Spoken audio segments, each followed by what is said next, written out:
I've been in Ukraine for the last couple of days to mark the 1-year anniversary since Russia's whole-scale invasion and occupation of this country. And today I'm in Irpin, a city not that far from Kyiv, just a couple of kilometers away, to show just how close the Russians got to the capital city. And you can see behind me the devastation that the Russians inflicted on this city. Behind me is a block of flats where innocent Ukrainian civilians, people, families lived. And just in front of me you can see the cars with the bullet holes in them. These were civilians that were trying to leave Irpin as the Russian tanks rolled in. They killed the civilians, destroyed their cars, and it is humbling to be here. But my visit to Ukraine started in Kyiv.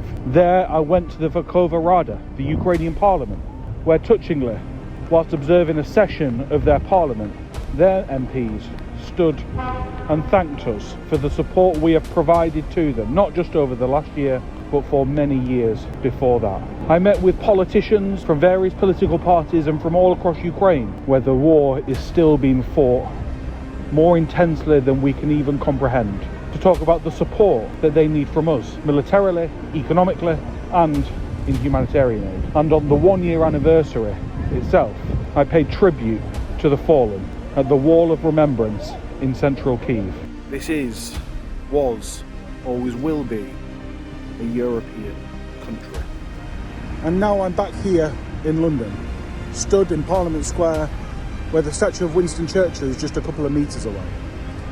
And that statue now means that little bit more than it did before, because that symbolises our own fight against tyranny, our own fight for survival, and that's a fight that the Ukrainians are having today.